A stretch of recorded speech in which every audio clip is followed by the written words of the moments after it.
Welcome to the Beer Can Cold Podcast with your hosts Will Merritt and JG Van Gran, a podcast where the suction line is always beer can cold. Take it away, boys. Today is it has been thing after thing, and I think, guys, that it is because we got 4 inches of rain in 10 minutes in Chapel Hill, and therefore everything is just shutting down. And I try to get home, and it's just been a mess. But welcome back to the Beer Can Cold Podcast. The famous Beer Can Cold Podcast after last week. We're trending. Very excited. We're trending. And yes, my daughter said I'm not, but I will take the 8,000 views on the clip as trending. So very excited tonight. We have Chris Forth with us. Chris, thank you so much for joining us tonight. I know I met you at the factory a very long time ago when I was with Virginia Air. And so you're with Johnson Controls, and I think this is a great follow-up to our Bigfoot and UFO and 454 show from last week, because I feel like this is all in the same vein. Yeah, and we didn't quiz you on your, on your thoughts on that, Chris. If you have, any beliefs about extraterrestrials or, Loch Ness monster or Bigfoot, but if you do, we can talk about that. So just let you know whatever you like to talk about. Well, I'm based in Oklahoma at our Norman factory, but I'm in Kansas, Wichita today. But you guys may know this: Southeast Oklahoma is a Bigfoot hotspot, right? What? I knew that. Yeah, very much so. In fact, there's quite a few, quite the tourism business Southeast Oklahoma around Bigfoot. So, well, one of my buddies today, Chris, we have a little chat. It's all my college buddies, and so there's a Bigfoot festival up in the western part of North Carolina, JG, August 29th through the 31st. Yeah. He sent the thing out in the link today, and Steve, that was on last week, goes, "I already got tickets." And we're like, "No, you don't." But I threw it out to the wife today before she left to go play golf. I said, "Hey, there's a Bigfoot festival up the mountain." She just kind of looked at me like, "Yeah, right." So I'm thinking a live podcast at night out of the woods would be fun. I think there's something there. I'll do that. And then we have 2 empty 454 jugs hanging from the tree somewhere, and we're like, what's more? What can you find quicker? That could be bait. So, Chris, just let's jump in and tell us a little bit about yourself, what you do for Johnson Controls, that type of stuff. Give us the lowdown. Yeah, first of all, thank you guys for inviting me. Good to see you, both of you again. I know we're old colleagues, and being on the OEM side, you guys on the distribution side. Yep. So great to talk with you again, and appreciate being invited. So Chris Forth, been around the industry 30 plus years now, actually more than 35, but started out as engineering, commercial rooftops and splits, and went into product management for a while. Now, for about the last 7 years, I've been doing this regulatory thing full time. Not by, I would say it wasn't strategic. It was kind of out of necessity, right? As when I ran the product groups and did the roadmaps, right, I always said, who makes these darn regulations? They Exactly. Really have no clue about our industry, right? Show me the man. Show me the man. Yeah, I'm like, whoever makes these things clearly doesn't have a lot of knowledge of the industry, the equipment, right? So I kept complaining about it, and finally he said, well, why don't you just go up and do something about it? There you go. Right? Oh, So nice. they kind of threw it back at me, and I've been kind of doing this for a while now. Washington, California, New York, is in Albany a couple weeks ago. Several days up there working on stuff. So, and Canada included. So really, well, that's awesome, Chris. I mean, it takes someone that really understands the business and how the product operates and functions to really go to these people and say, this doesn't make sense. Yeah. In the real world, it's just like when back in the day, JG, you and I would be looking at engineered drawings, and you get with a contractor, like, well, the ductwork can't go there because of the and the beams are down too low. It's just, you get there, it's like real world is different from, like I said, somewhere where they're creating codes and regulations. So You know, and I think so. I did want to do this in the beginning part of the show. So with the TikTok fame comes the baiters, right? And so there's a bunch of guys with a bunch of comments, and actually I really enjoyed reading the comments. But there was a couple of things I think I need to set straight. In last week's episode, I talked about getting certified to work with 454, and I want to be very clear that you don't have to get certified to do the refrigerant. That was a decision we made at our company to take all, I think 54 of our employees, installers and service techs, and get them certified. That was our decision. We did that because we felt like it would help us get a leg up and get the guys educated to do so. So I want to put that out there. And then the second thing is, I know a unit only has 15 foot of damn line set. It's just been a minute since I've been in a truck. Okay. So forgive me for saying 25 foot. I get it. It's 15 foot of line set. So those are the two things I want to point out. And yes, I did pay $1,900 a jug. I put the invoice, a picture of the invoice in the comments. So those three guys that were trolling me, there you go. But you know, just kind of what I think we should talk about and touch on a little bit today is some of the myths and some of the stuff that's going around, because there is a lot of misinformation going around about the refrigerant and about the stuff. I hear a lot of rumors of maybe going back to 410A. I'm sure you have some comments on that. I'm hearing some guys are taking the 454 out of units and putting 410A in them. I'm hearing that. And so I was wondering if we can just kind of start at a point and just kind of debunk some of these things. Chris, are we going back to 410A? Well, like a lot of things these days, there's still a lot of uncertainty, right? So you guys are going to have to forgive me. I've spent too much time in Washington. So yeah. sound like a lawyer, there's a reason, right? No, I get it. I need to wash the swamp off of me a little bit better, right? There you go. Sure. There is, I think you guys probably know this. There's been a lawsuit since this part of the AIM Act, right, that drove the transition, this technology transition. That there's been a lawsuit by the Food Marketplace Incorporated, FMI. Let's call them the grocers, right? Okay. They challenged this from the very beginning, and just for your listeners, right, not to be too techie on this or too regulatory on this, but the technology transition is like the 1/1/2025 date, right? For residential light commercial to go to the new low GWP refrigerants. There's a 1/1/26 date for VRF, right? There's a 1/1/2027 date for data centers. So that part of the AIM Act, there's three parts, but that part was the one that's challenged, right? And there's been arguments, both sides, EPA, FMI, back and forth. And where it stands today, and this is late April, this is how recent this is, the courts basically said, hey, you know what, EPA, you got to go do a new rule, right? So you got to redo this rule. Now, what we don't know, right, here's the uncertainty. Could that mean they just redo it for the supermarket grocer side, right? Could they just limit it to that scope? Or could they say, you know what, redo the whole thing? Yeah. Right. And the big question is, if they redo this rule, right, which they've been told to do that by the courts, do they allow the higher GWP products like 410A during that time? In other words, there's non-enforcement while the rule's being done. We just don't know yet, right? What we do know is the courts, I think it was April 24th, came out and said, look, it's in abeyance, hold 9 checkups every 90 days. Let's see where the status is and work through this, right? The overarching kind of, I'll call it, driver of this is the Trump deregulatory agenda, right? So whether it be EPA, DOE, or any of the other federal agencies, they've been told, look at this through the eyes of deregulation and then determine if you want to settle, how you want to settle, right? So that's kind of the reason you're hearing this. Could we roll back? Depends on the courts, right?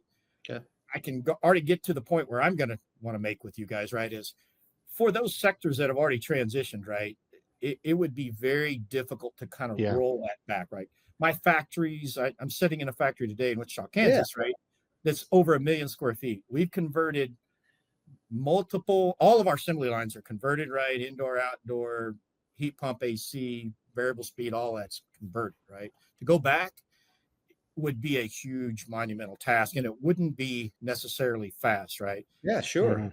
There's a couple things with this though, right? If I revert back, if I don't use the exact bill of materials, Correct. there's now a new UL safety standard for the Yep. equipment. And Yep. that's And if I change one major thing, I mean, we can change a wire nut, right? But if you change one major thing, you got to go back and recertify that. sure. And that costs money, right? Well, it's time and money, right?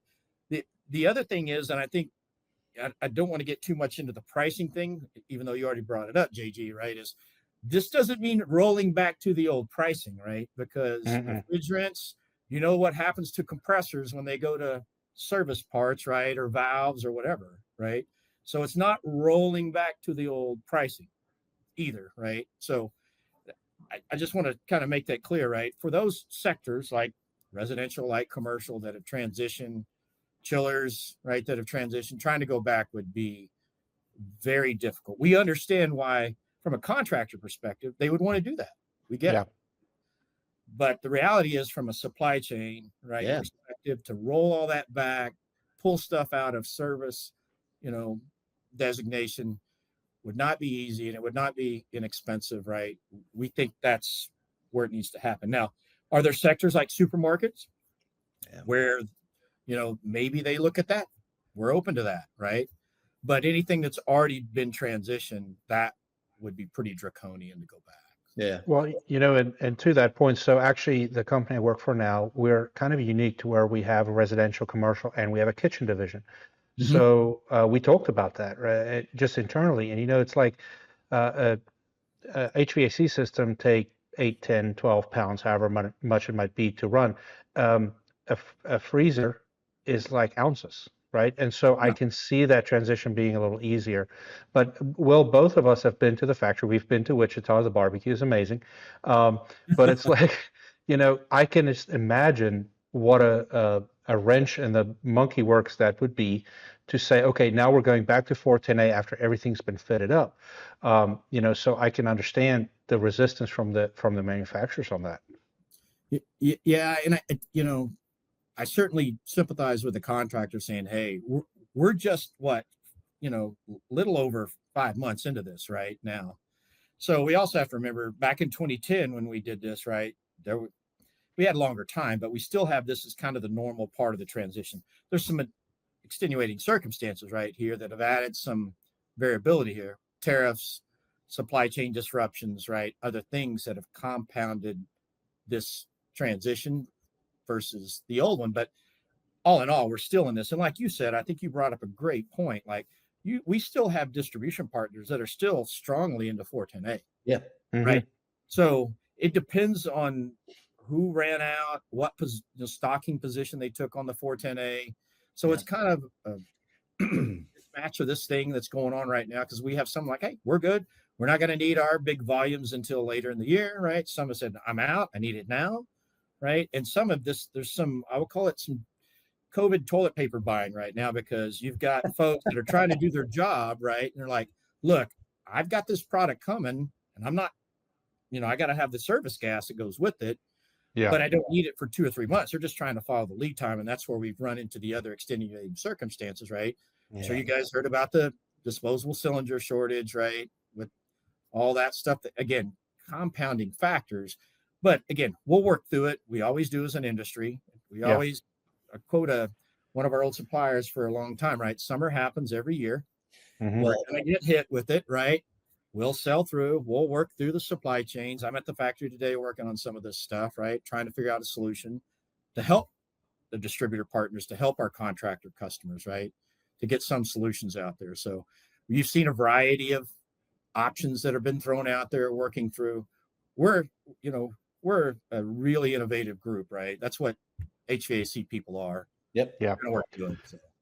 Chris, have you heard anything about the reusable cylinders? Like there's an option to maybe go to reusable cylinders?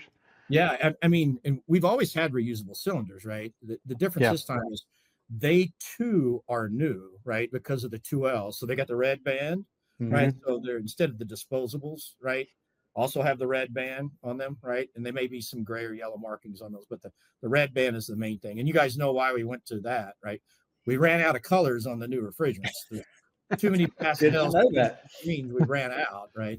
So we're now the red band, all the A2Ls. The reusable cylinders is a double good idea. I think one, I think some of those are more readily available, but two, right? You've got recovery built in now. You don't have to, you've got those cylinders in exchange. So those weren't as in demand, right, as the disposables. The thing people need to remember, right, with the 2Ls came new pressure relief devices, right? Yep. Mm-hmm. So the old cylinders had rupture disc, right? If they ruptured, they just blew the whole charge. The new A2L disc, they just relief, they burp enough if you want, and then reseal. Plus, they have the left-hand threads, Mm-hmm. right? So left-hand threads on the cylinders, not on the equipment, but on the cylinders. So folks need to be aware of that. So that there are new cylinders out there for the 2L. Yeah. So can you go a little bit into like the cylinder, why there's a shortage? I think there's been a lot of stuff. A couple things available and why, and if you don't mind. Yeah. So on the cylinders, right? There's a limited number of suppliers for these cylinders, right? That's the first and foremost. But there was a secondary cylinder supplier coming online that has taken longer. They had some agency issues, I'm told, right? Yep. That has caused them to delay their volume. We also had a major OEM, and I'm not going to throw any rocks here. No. That exited a large OEM that exited the 410A early, right? Yep. And because they were a large OEM, placed their orders early, right? Because they had to, right? They were going to produce equipment early. And while that hurt them last year, they're in a better position this year, but just because of the sequence of how that went down. So I'm told the cylinders should start arriving here pretty soon in volume in the next month or two, right? Yeah, I heard the same. I heard there's a ship in port or close to import waiting on DOT approval. Yep. And if DOT approval comes through, it's going to, so now the other buzzword on the street is there's plenty of 32, but when those cylinders hit, a lot of that 32 is going to go to make 454. So now there's a fear that there's going to be a 32 shortage. So I'm not sure if that's true or if there's any truth to that. Well, I really can't speak to the service gas supply, but I can tell you as an OEM, right? All the OEMs, except for one, use 454B in their ducted products. And let's be clear, I use R32 in my ductless products, right? Yes, that's right. The ducted products here, the OEMs there's no gas shortage there, right? From OEMs. Yeah. It's an aftermarket cylinder issue. Now, I'm going to tell you guys again, multiple dynamics here: tariffs, supply chain disruptions, how that's going to play out. I don't think anyone can predict with certainty on how that's going to play out. But certainly, I think again we got to keep things in perspective. We're 5 months in. People are burning through 410A. There's a rush to get the stuff right. You've got the tariffs, you got the other factors coming in here with the cylinders. We're going to work through it, right? So I would tell the contractors, don't panic. It's coming, right? Mm-hmm. And you're going to see OEMs and distributors work through a variety of things, like some of the solutions we just mentioned, overcharging at the factories, right? Aftermarket cylinders. There's probably some other creative ideas that I don't even know of at this point. Yeah, I heard a couple that I'm probably not going to mention on there. So no, and I think that this is part of the thing is it's the fear, right? Because we all know that the summertime is the time, right? Like for us, we have this great little fun thing that we're doing in our company right now called the 85-day initiative.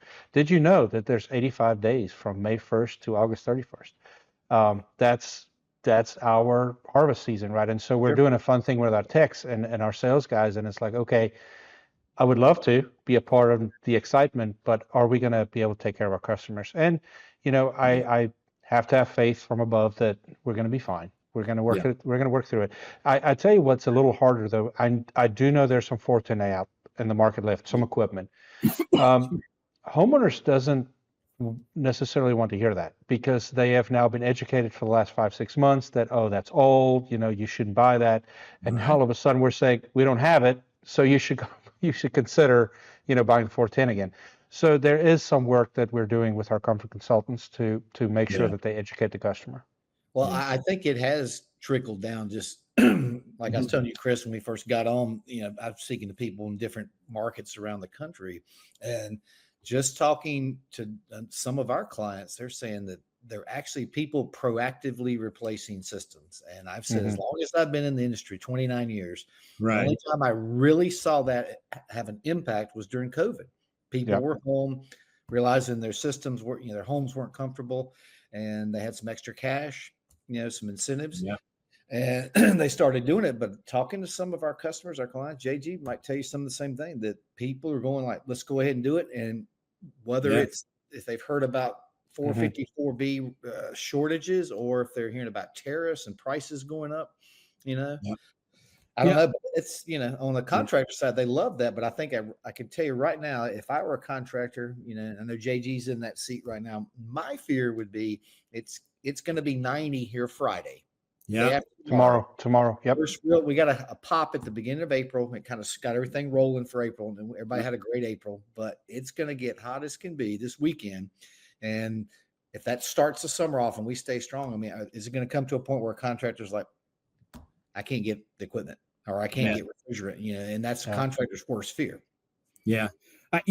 Again, I don't think a factory equipment, I don't think is going to be a problem, right? And short of some massive tariff disruption, I can't predict, right? Yeah. I think the equipment's going to be fine. It's going to be the supply of service gas. And what I tell folks is, I get this question all the time. Should I go to the new gas, right? Or is it okay to get the old gas? Could it run short? The new gas, hard to get. And what I tell folks is, look back at the last transition, right? You can get R22 today. Now, most of it is reclaimed, right? It's not new. It had a 10-year sell through, right? Now, the current 410A may not have that long, but the point is, look, there's going to be gas around. It may need to be recovered. And you've heard me and others preaching the recovery on HFCs like 410A is critical, but it happened. And again, I would emphasize our industry has been really good at adapting. We may not prepare for it the best, I would say that, but we usually adapt the best when we need to, right? When the game's on the line, we take care of our customers.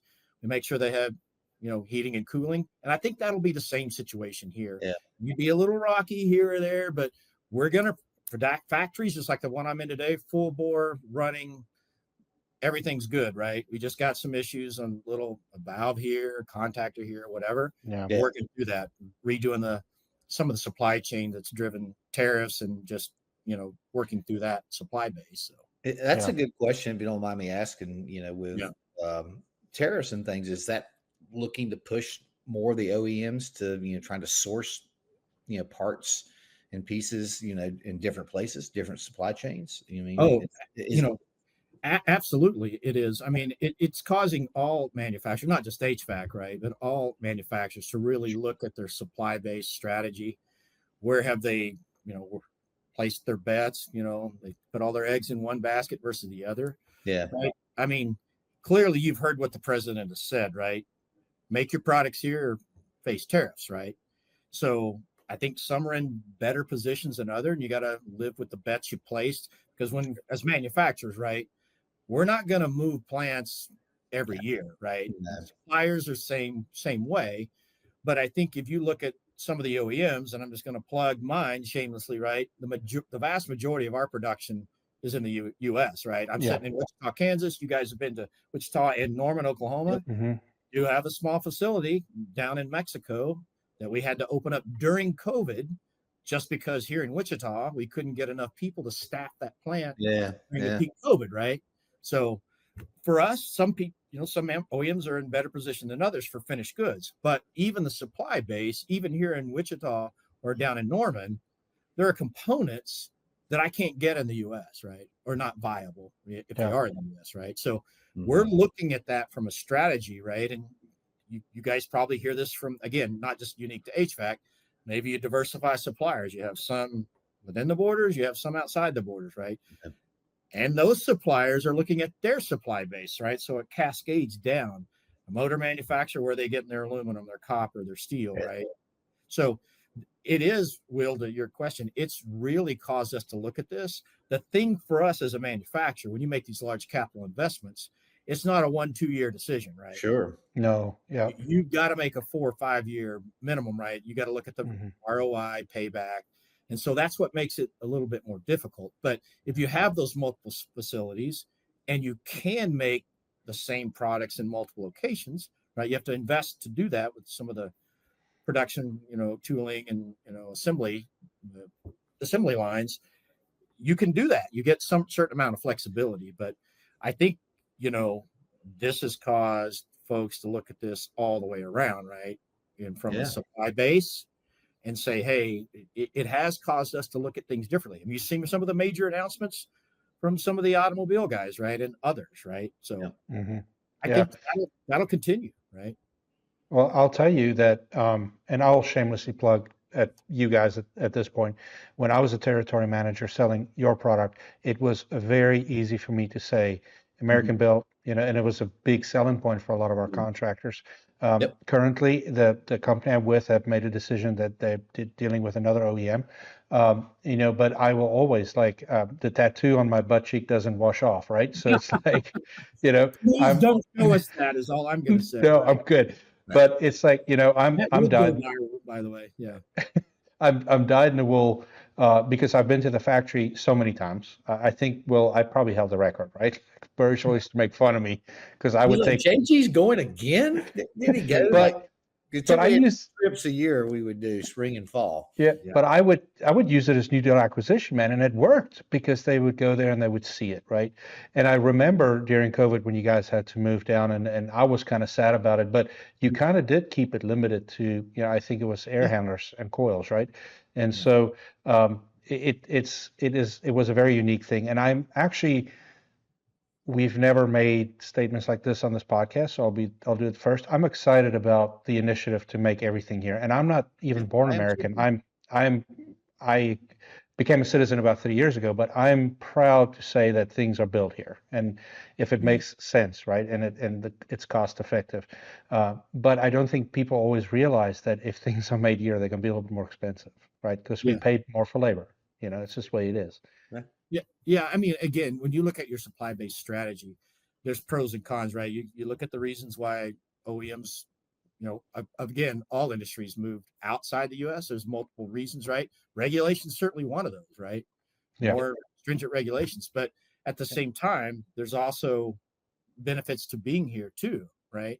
So that's where you have to look at things holistically, longer term, right? You can't make a 1-2 year factory decision. That's just not in the cards. That's a lot of risk businesses typically don't want to take, right? So we'll make those decisions. And I think the key word, and it's common sense, is you diversify, right? You don't place your eggs all in one basket, right? You have supply chains. You do things like getting larger volume orders, placing orders earlier, splitting some businesses, right? Diversifying, qualifying multiple products, right? That adds cost because if you're having to qualify compressor A and compressor B, right, for an application, which we typically would not do, that lengthens, test time, cost, and that sort of thing. So, but that's the lesson learned, right? Diversification is probably the safer. It lowers risk, comes at a cost. JG, just like you said, that's a lesson learned here, right? So a little off topic, but I do have this question, Chris, and if you don't feel like talking about it, you don't have to. But where are we with the Bosch merger purchase? Are you guys still looking at that? Is it still in the works? What's the news? Casserole in the oven. Oh, look at that! Awesome. I think we need to take a virtual break right now. I think so. No, it's progressing nicely. It is a go. So just to be clear, what's in scope here at a high level, right? It's not all of JCI, right? It's just residential, light commercial. Yeah. Our Hitachi joint venture that's going to the Bosch Home Comfort Group.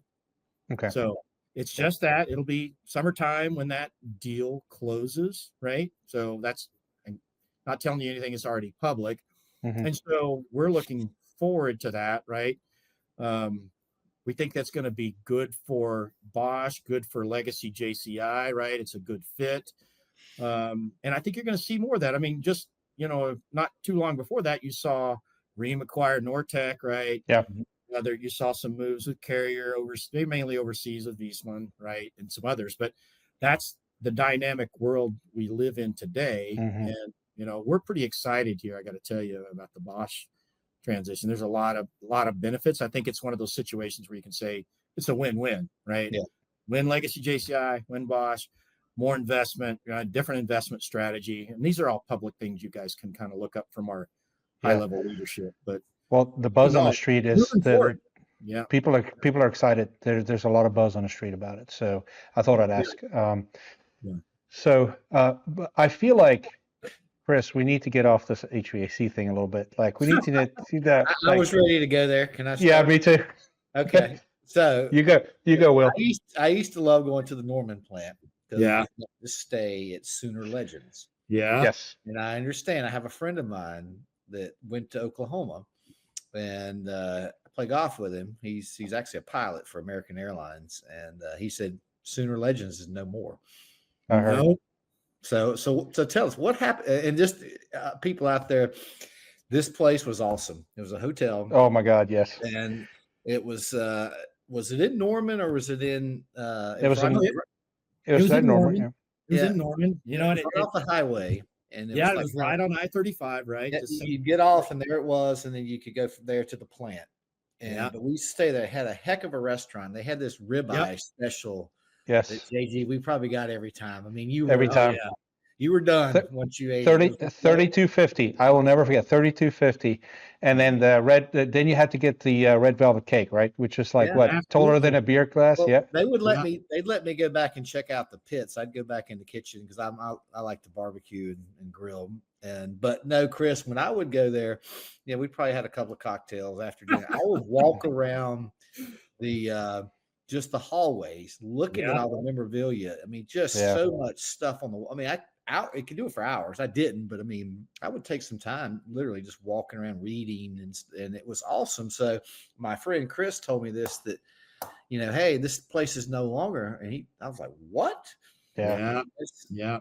It's no longer, things change, right? We were using that as our customer visit, right? We'd bring you guys in as our Mhm. distribution customers and host you there.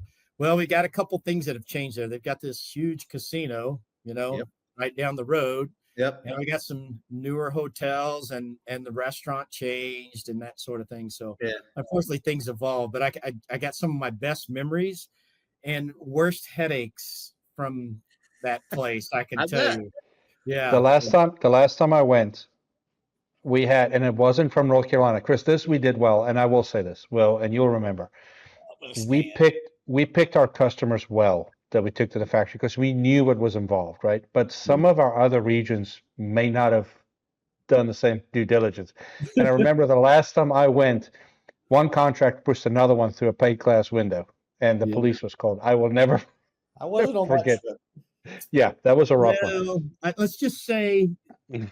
your customers weren't the only ones that the police showed up on a couple of times. Let's just Yeah. we'll just leave it at that and not mention any specific names. But the one name I will mention, right, because it was called Sooner Legends, right? Well, Yes.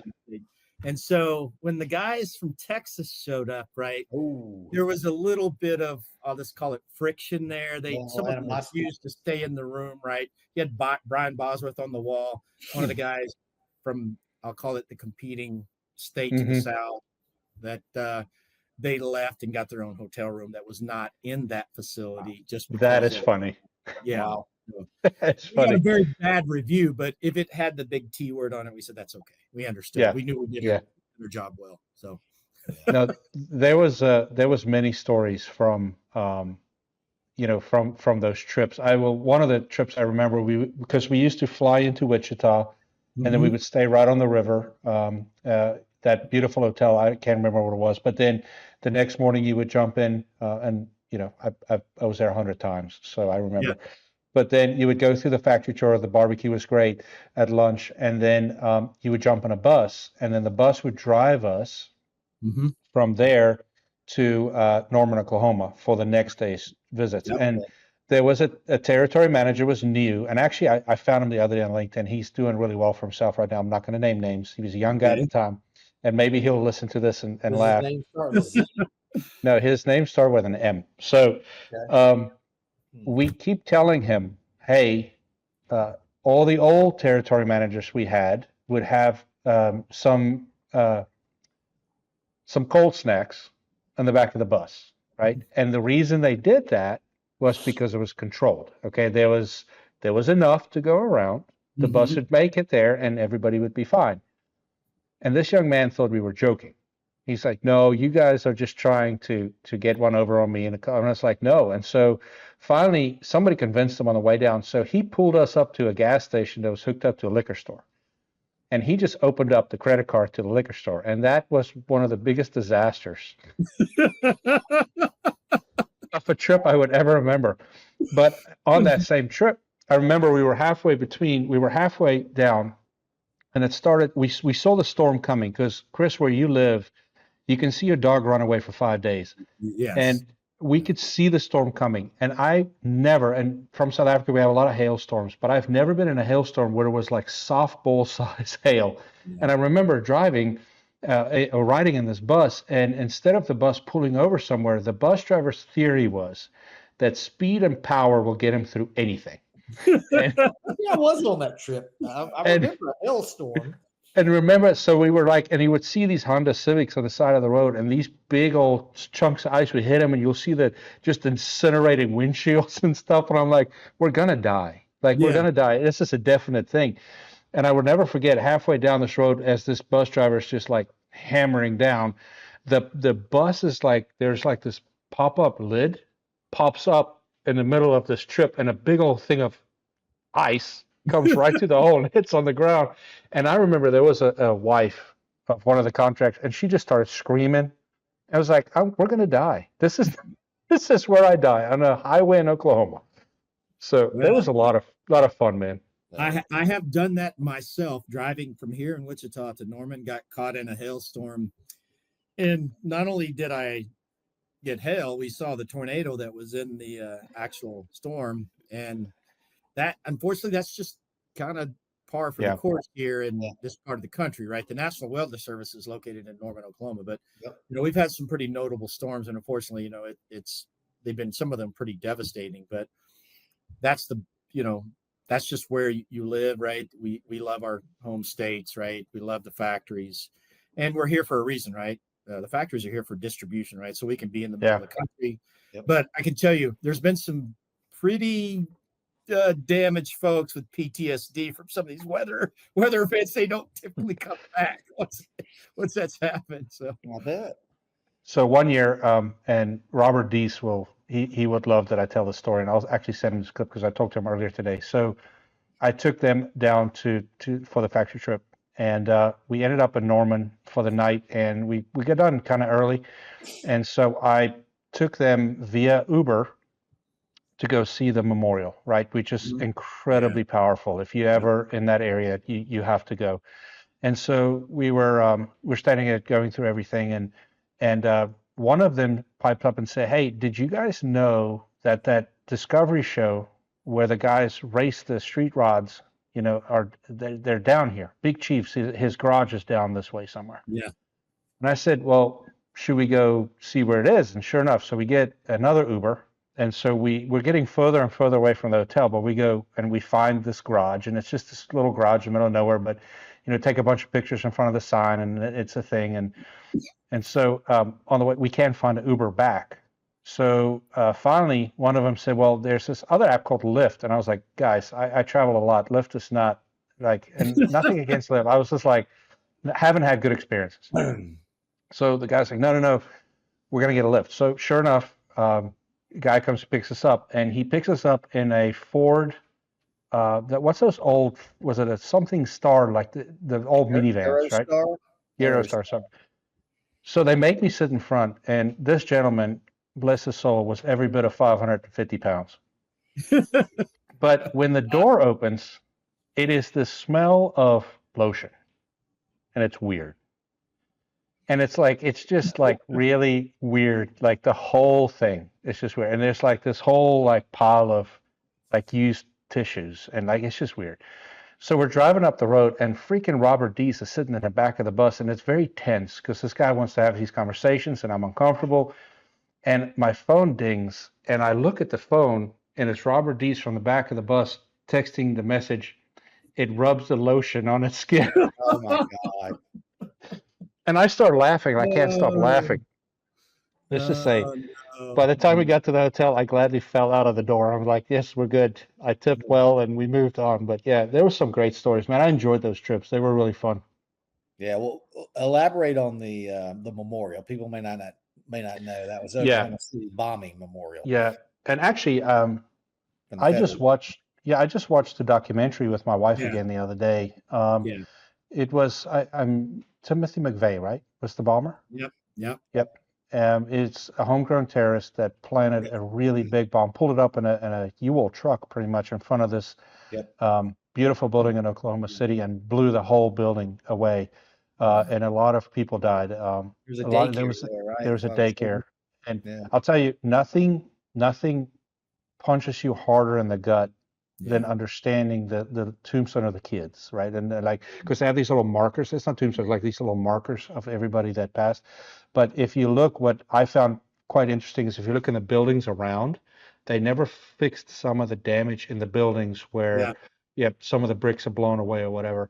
Yeah. But there's a fence there that they have where people will go and put, teddy bears and whatever, and it's actually quite a sight. I know if you can catch it during the day, there is an entire memorial museum at the bottom. We were never there in time to go through that. But yeah, that was Chris, did you live in that area during that? We did. We actually had an employee whose small child was actually in the daycare. Wow. We're, at the time. So we were still we were York at the time when that happened in 95. We just hit the 30-year anniversary. That's why you saw the documentary. Yeah. And Okay. the good news is his son, he worked in our engineering department. His son survived. So that was one of the good news. But yeah, if you haven't been here, so it's an unfortunate, notorious thing for us in Oklahoma. We're usually known for storms or football, right? But in this case, it's not necessarily the best thing, but it's really turned out to be a good thing for the community. We took a tragedy and, turned it around. And like you said, JG, you've been to it, and Will, I think you have too. It's pretty moving. If you go through that museum, they have the experience and kind of walk you through the sequence. It's something if you're ever in the area, highly recommend. At the 30th anniversary, we had one of our former presidents come up and speak again, who was there when it happened. Okay. So it's a pretty big deal for the city of Oklahoma City, right? Yeah. Yeah, it's senseless. It was absolutely senseless. And I'm sure the guy thought he had his convictions, but it was absolutely senseless. One of the things, not to change the subject from that, but one of the things I always remember, Chris, and I wonder if this is a thing at the factory a lot. Do you guys remember Gary Mummer? He was one of the territory managers. Absolutely, So I remember him taking us on the tour one time, and there was this big old punching press. And this thing was like shaking so hard that it was like shaking the floor as you walk by it. And he told us his dad was the first guy to operate that press, and then operated that press for years. And then when Gary, is there a lot of those like family traditions at the factory still? Is it still? It's kind of the heartland of America, right? Yeah, it is. There's fewer of us. There's still some, right? But there's not as many. I had a fellow colleague. He actually kind of pseudo worked for me. That he worked for York and JCI at the end for over 61 years. Wow. His name was Ron Spangler, and he had worked there. His son at some point had worked there. We and worked in our department for a while. But we've had several of those. And there's still some today here in Wichita. I had believe it or not, an IT problem today. And the young man that came to see me, I said, "Thank you. What was your name?" He told me his name. And I go, "Do you know this individual?" He goes, "Yes, that's my dad."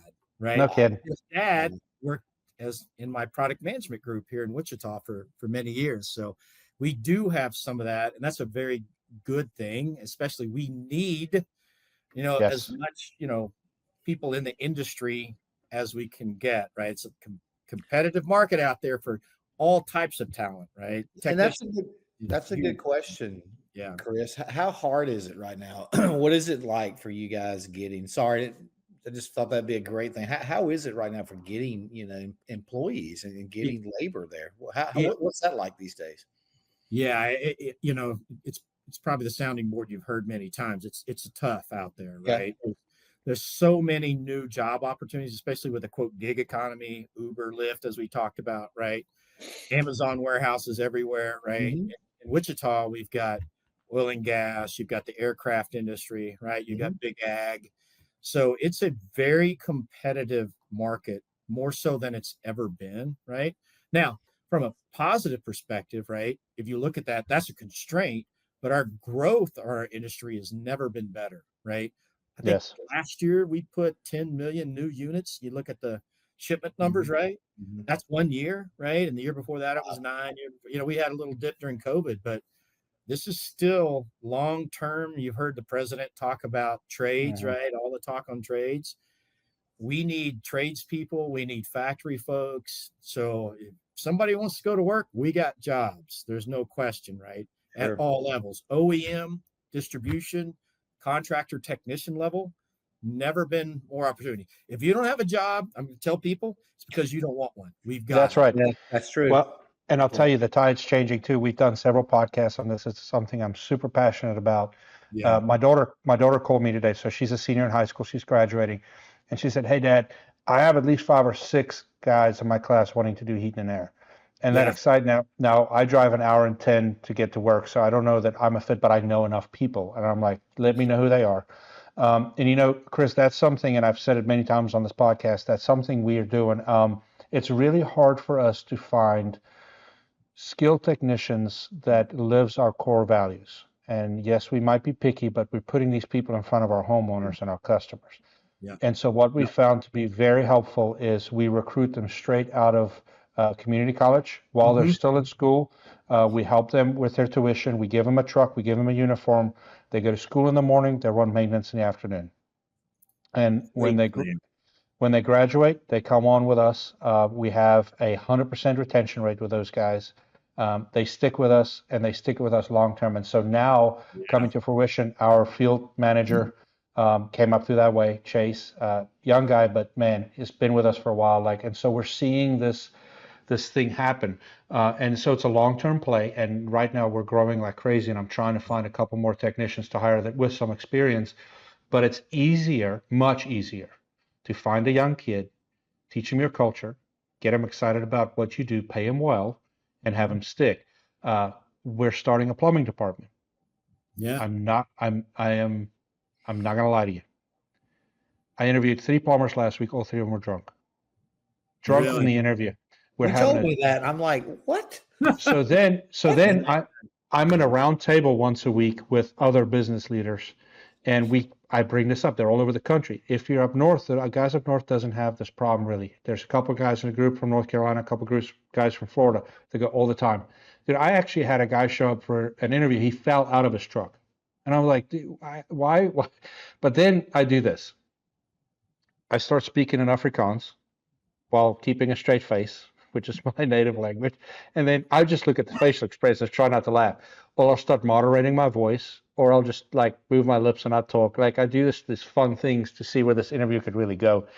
But yeah, we're having a tough time, finding good plumbers. And so it's the same thing. I'm trying to find 1 or 2 that will set the precedent for me. And then I'm going to go to the community college and find them there. And maybe I can break the habits before they start. That's a good thing. And what we do as OEMs, right?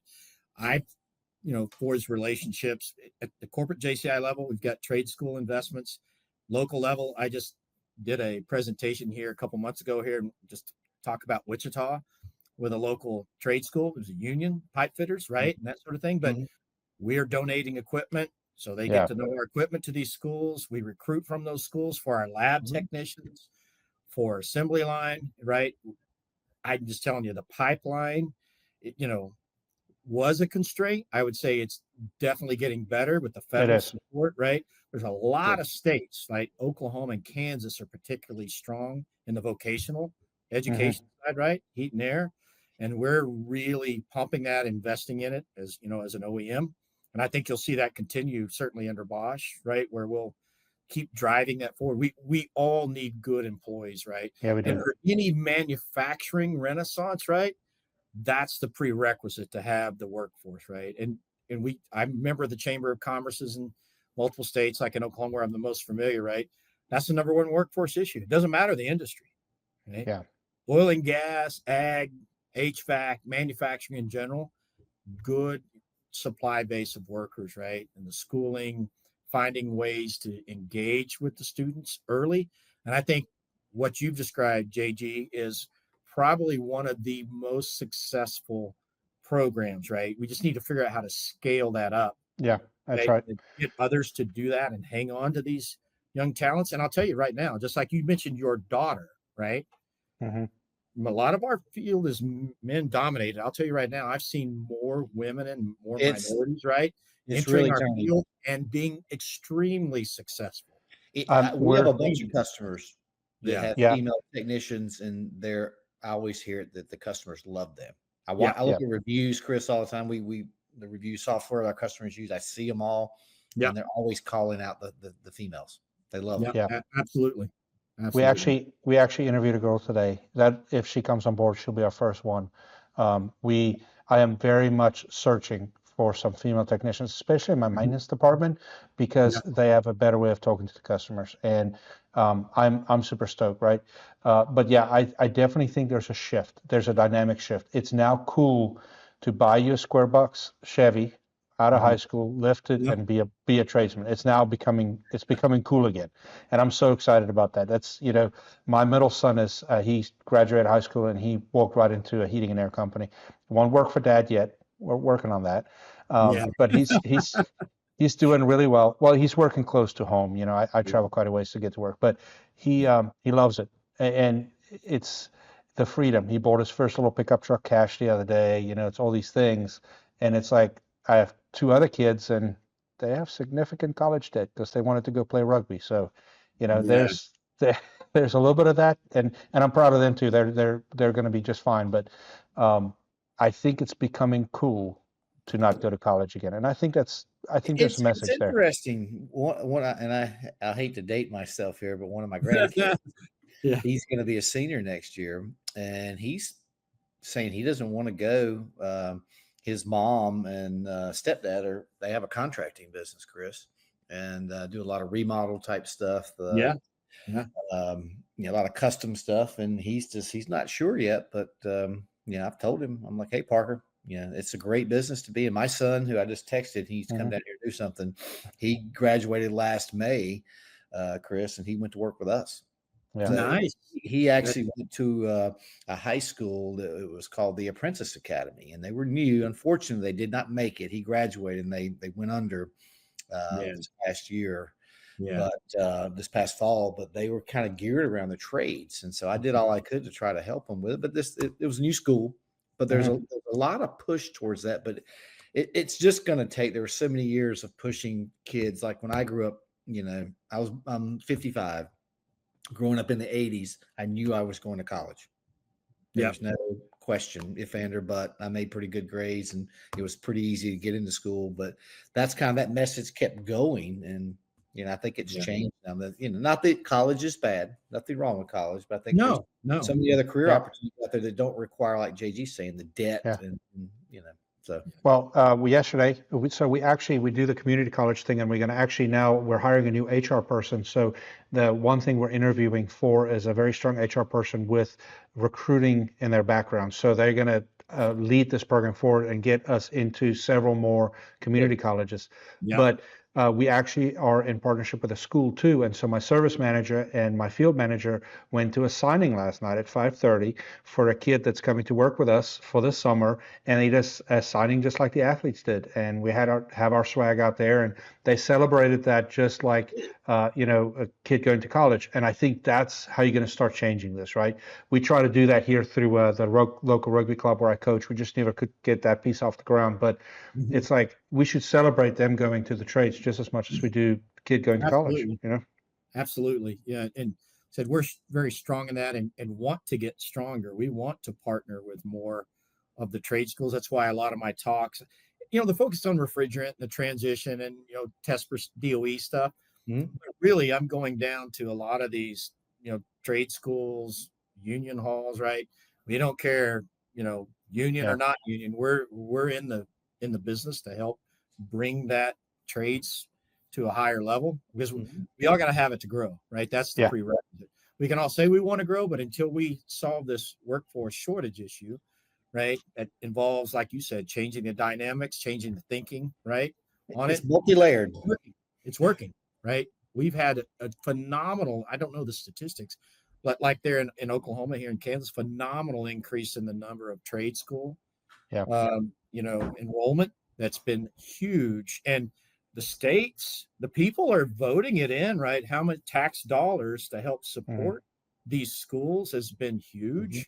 Good. The co-op program, the training programs, I've seen multiple versions of those that have been successful. And that's a long-term play, right? But I think the thing that's appealing to a lot of these kids is they hear the money, right, that they can make without the debt, Mhm. right? And a lot of these kids, they want to work with their hands, right? They Yeah. don't want to be a keyboard junkie, right? Who Like wants to sit in a cubicle all day? all day, right? Day. And I think a lot of the trend, with going back to the office, right, that's occurring, right? That's driving some folks to say, look, I want the freedom. I want my own truck. I want, to do some other things, right? Mhm. We don't want to sugarcoat it either and say, hey, it's hard work, right? Oh, So, yeah. But the rewards are good, right? You have a lot, you can make it what you want. The top end on this thing is really unlimited if you're willing to work hard. And I That's know right. several examples where, young students 3-4 years out are making well into six figures, Sure. no debt, things they paid for cash that most people are financing, right? They're doing pretty darn good. And what I found that's kind of interesting is those folks that go straight into the trades, they end up taking some business courses after that, right? Sure. Because they've learned the trade. Now they learn the business behind the That's trade, smart. and Yeah, it they is. just keep on going, right? Now, there's those folks that just say, look, I'm going to be the service tech, that's the diagnosis guy, right? And I'm going to do controls, I'm going to do airflow, whatever, I'm going to do the duct work. There's room for all, was what I tell Yes. people. Come one, come all. If you're willing to do the work, and commit, right? That's where they'll shine, and they'll have a very successful career. Yeah, and always basically have a job. Always. Yep. You never will become unemployed unless that's due to That's your own right. mission, That's right. I just remember a friend of mine, he was a Lexus mechanic. You should have seen the house this guy lived in. Yeah. Wow. And it's high tech stuff. It's the same thing with all the HVAC products today, Absolutely. Well, Chris, I want to say that this was one of the most fun podcasts I've done. Absolutely. So I want to make it an open invite. Please come back at any time, especially when this regulatory stuff changes, whatever, let us know, and we'll reach out to you too.